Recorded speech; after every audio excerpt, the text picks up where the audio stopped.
TV. Thank you for keeping it here on Morning at NTV. Stephen Imbido on Fefeswe Chibuga right now, coming to you from Kololo. But we know that NRM is now still on having its primaries at different levels. Last week we saw what was happening with the parliamentary elections, and this week we know there are other elections like for the special interest groups and the mayoral, as well as the Rossi 5 primaries. But to understand much more about what happened and what to expect this time round is the head of the director of communications in NRM, Honorable Dombolumara. Good morning to you, Honorable. Good morning and good morning to our listeners. It is a pleasure for me once again to be within the precincts and in touch with the NTV to link up with the NRM supporters and the people of Uganda, basically to give them an update of what has happened. Honorable, from where you stand, what's the assessment? Last week I was with you and I told you that we could see some pockets of violence around the country. But from your assessment, how was the election? By and large, the NRM has had a very successful election, except with isolated pockets of violence, and which the party chairman has taken very seriously and will be addressing.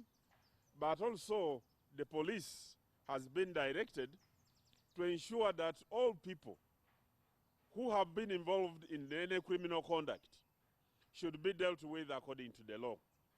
Whether somebody is a minister, whether somebody is perceived or has been creating an impression that is untouchable. When it comes to rule of law, NRM wants to demonstrate that this is the core reason why the Ugandans keep voting NRM, because it respects the principles of law. When you look at Uganda generally, out of the 100% constituencies, you can say that the performance has been above 90%. Because most of the areas, the elections have been conducted and the results have been declared. In some areas, the results haven't been declared because either people are contesting the process, others are contesting the alteration of results, others are contesting the number of people who voted.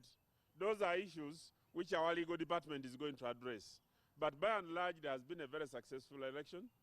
We wish to apologize and regret, especially where some people have lost lives because of the NRM elections.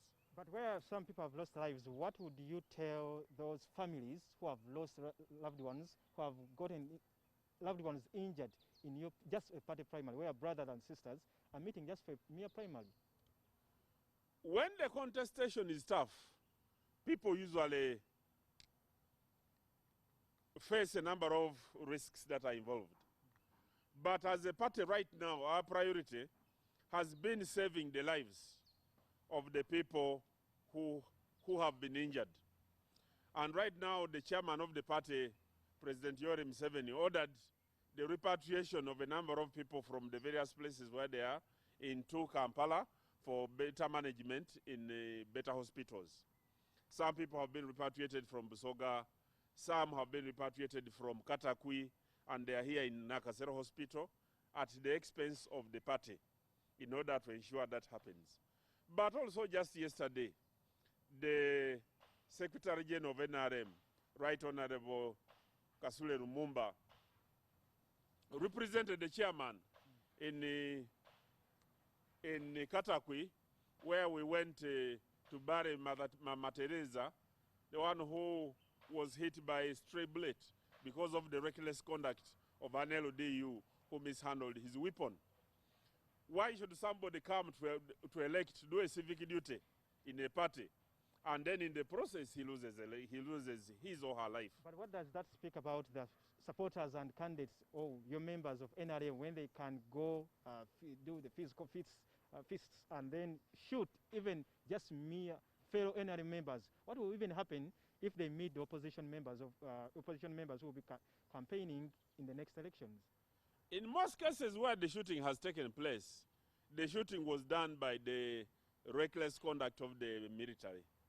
Either the LDU's training of handling of the gun was not sufficient, or somebody, a military man, just became overzealous and had abused his weapon. But I'm yet to find out, apart from the Rukutana case, which is under police investigation. It's difficult to tell whether it was Honorable Rukutana who shot or it was the policeman who shot. The police investigation will bring out that. But for us, NRM doesn't give guns to people, and there is no way an NRM member should use a weapon in the conduct of elections, either to solicit or to, unless he uses a weapon which was being given by government for self-defense, and in a manner that is legitimate. But to us as a party, we wish to send our condolences to the families that have lost dear ones. I know the party chairman and the secretary general are in the process of dealing with the families that have lost their dear ones, and at an appropriate time, the chairman knows how those issues are going to be resolved. Some people are saying that those who misuse the guns are the people who have the money, the influence, and they have the power within the system establishment that is NRM. Of course, that may be true, that some of them are powerful people in NRM, but there is no powerful person who is above the law. The only person in Uganda exempted from criminal proceeding is the president of Uganda, a sitting president. Any other person other than that one, if you commit an offense, you must be subjected to the law. And for us, it is our appeal to the law organs that they should do their work in order to save the credibility of the parties and the credibility of the political and democratic process in the country. Let's talk about these losers. Many of those ministers, the sitting MPs now, they are not likely to come back as NRM flag bearers because they lost. And some are vowing to come as independents, just like I predicted last week. But what does this talk about the spirit within NRM and the loyalty now that many are saying that no, we are going to go, we are not going to follow the party constitution and party obligations, we're just going to stand as independents, and others even threatening to quit the party? The first thing I would have thought that if somebody has a legitimate complaint is to make a petition, because we have an elaborate process through which somebody can petition to the Chairman Electoral Commission and also the chairman of the party. That issue can be reviewed if somebody has a legitimate cause and has evidence. People contesting as independents, that is a constitutional right. For us as the members of NRM, we cannot prevent anybody. But the first thing I want to appeal, you see, in order to hold people together, the person we must address is the person who has succeeded, the winner. The winners must celebrate with credibility. Don't insult, don't abuse, don't disparage the people you have competed with. So that when it comes to the main elections, they can feel comfortable to join you in order to win the subsequent major election. But also one of the things I've learned in these elections, that our civic education, even to the candidates themselves, is still very low. Because everybody who goes for an election goes to win. And people prepare only for winning. Unfortunately, nobody prepares for both. That supposing I win, I'll do this. In the case I lost, I'll do this. I was in America for about 2 months on a course about democracy. In America, every candidate who contests writes 2 speeches before the voting. You must draft a winning speech, the victory speech, which you'll give should you win the elections. But you must also prepare the concession speech. Supposing you lost, what are you going to tell? And it's better to plan these words before you have even been to the election. But is that the process that you have initiated as NRM to take through these people who are candidates, that when you lose, this is what you're supposed to do?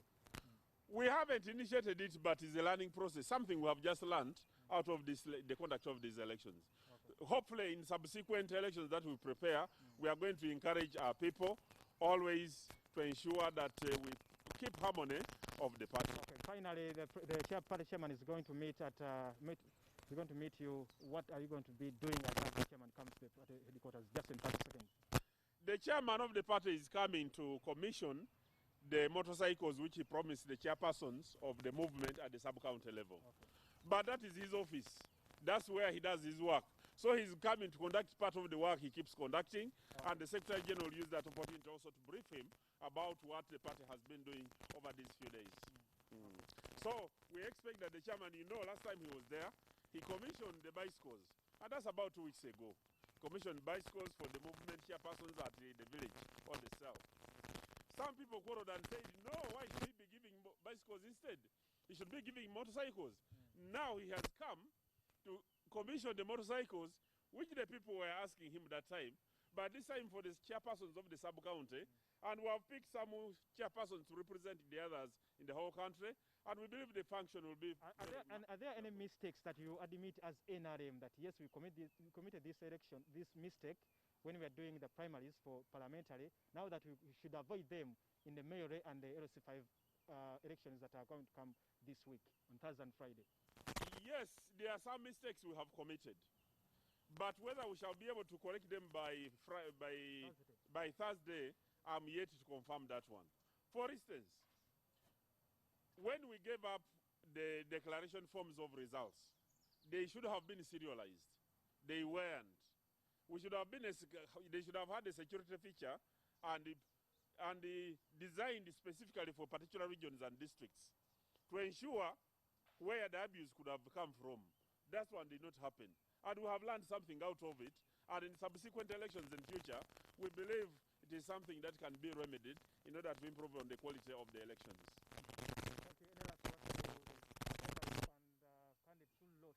And they are still agitated, they are protesting, and they are like up in arms. I want to appeal to the NRM supporters in the country. First and foremost, that let us keep calm and let us abide by the law.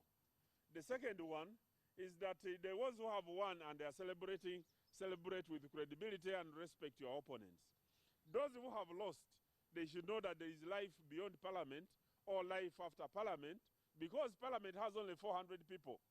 How about the 47 million Ugandans? How do they survive? So even when you are in parliament or outside parliament, life can still continue.